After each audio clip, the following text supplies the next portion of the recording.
is only here because somebody somewhere down the road decided we're going to think not just about ourselves, but about the future. Now it's our turn to leave an America that's built to last.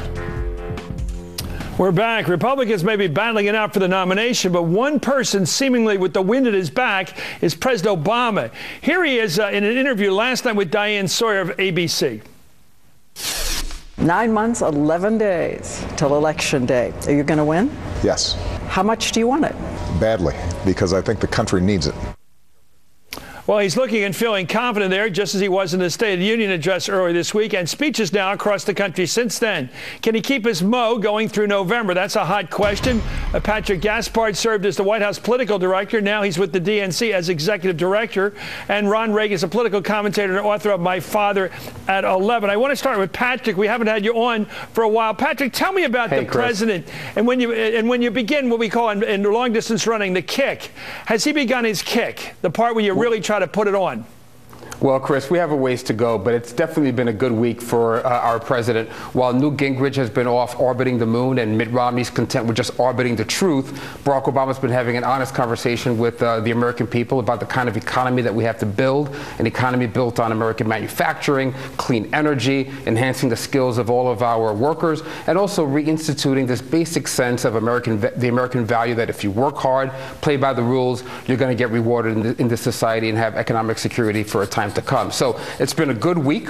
You saw the great energetic crowds in Michigan, in Nevada, where the president went out to talk about energy. Yeah, I know. That's all official. Hey, Patrick, that's all good. I accept all that. But what about you as a political guy watching this thing? When you're watching these debates the last couple of weeks, what is your feelings about it when you watch the Republican Party? So many right-wingers, so much right-wing rhetoric, so much over the top. What's that going to do to the voter, the independent voter, come next fall? That kind of rhetoric we're getting from, you heard about the moon and all that stuff. How does that affect the independent voter?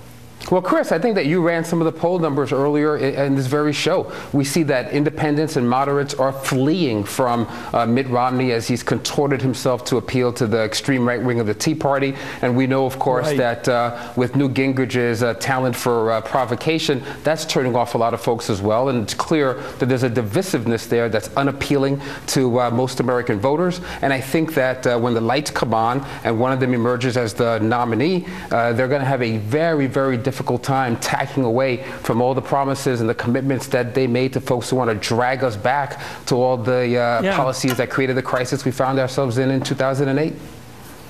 I think that's well said. Ron, my buddy, you know what I can't believe? I do believe it. I'm just being rhetorical. I can't believe, I'm going to say it this way, how Romney, when he did something decent in his life and voted for sort of a quiet, soft-spoken guy, perhaps non-charismatic guy like Paul Tsongas, who really wanted to stick his neck out and fix things like Social Security, Medicare, make the country better, fix our foreign policy, do the right thing at the cost of some votes he got with some real guts. Here's this guy walking away from that vote now, saying, oh, that was just a strategic vote to play some monkey business. I didn't really mean I like Paul Tsongas. I heard the cock crow 3 times with this guy. Why doesn't he at least stand up for the good stuff he does? Well, Mitt Romney won't even stand up for his own health care plan. Listen, Barack Obama has some stuff cutting against him here. There's the economy, of course. There's the incandescent hatred for him on the right. There are people over there that would vote for, Himmler over Obama. But he has some things going for him, You'll pay for that Most of all, Ron, you'll pay for that comment. I'll tell you that. The tweeters are out there right now. Well, if Gingrich but you say they hate him so much. Yeah, never mind that. But anyway, they hate him so much, the economy's bad. But here's what he's got going for him. Romney and Gingrich. Look at the last few debates here. Does anybody watching those debates think to themselves, hey, these two guys, either one of them really belongs in the Oval Office? They've been diminishing themselves steadily throughout the debates. Gingrich is a joke. And Romney, you got Mr. $57,000 a day man who doesn't seem so grateful for that. He just seems entitled. You're so well. By the way, he wants a tax break. Yes, he makes more in a day than most people make in a year, and he wants a break. We'll be right back, Patrick. We'll have more from you and more from Ron when we come back in a minute. You're watching Hardball, only on MSNBC.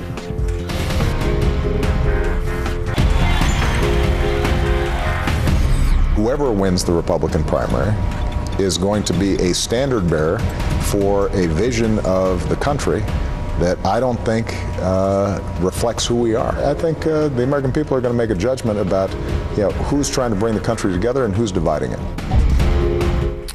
Let me go back to Ron Reagan on that. You know, I think these candidates, especially the president, are so well advised to do that kind of quiet interview rather than just the pounding of the lectern. You know, it comes across so well there, doesn't he? He does. He does. He comes across, as he often does, as the grown-up in the room. And, you know, I know the Republicans want to paint him as the divisive figure here, but look at the two Republican candidates who are in the lead. What could be more divisive than that? Well, Chris... Yeah, I know. Patrick, the fact that Newt's been able to survive, let me ask you, I want to give you an opportunity. I'll tee this up for you, if you will. The fact that Newt Gingrich has done so well, he may be out of this in 2 or 3 weeks, but he's in it for at least a while now. The fact that he can sell as a front runner with the Republican electorate tells you how angry they are, how over the top they are in their head anger to the point they can't think right. Newt can't possibly be president, can he? I mean, by any standard. Well, clearly, I expect that Barack Obama is going to continue to be president after the November election. But let's be like real with one another here, Chris. The fact that Newt Gingrich, Rick Santorum, before that Michelle Bachmann, Herman Cain, the fact that they were viable contenders for the nomination is really basically an indictment by the conservative branch of that party of Mitt Romney. He just has an authenticity gap, and folks on that side realize that not only is he disavowing what he did in Massachusetts on health care, he hasn't been truthful and transparent about his taxes, hasn't been truthful on his record on a woman's right to choose, has been all over the extreme on immigration and DREAM Act. So I think there's an authenticity gap there that's making it difficult for Mitt Romney to close the deal with Republicans. Well, Ron, I think the big fear the president has, I don't think people believe he's a right-winger. The one thing saving Romney is people think he's BSing us. He really is a centrist. Well, Chris, that may save him in the general election. If I could just go back to your question to Ron about how the president looked in that interview last night. He looked thoughtful because he is thoughtful. He's a serious person. He cares passionately about this country, and he wants to do the right thing for all Americans. But we got plenty of time for you to say that between now and November. Patrick, please come back. Patrick Gaspard of the DNC, Ron Reagan, my buddy. That's Hardball for now. Thanks for being with a good week for the president, maybe one of his best. Politics Nation with Al Sharpton starts right now. Welcome to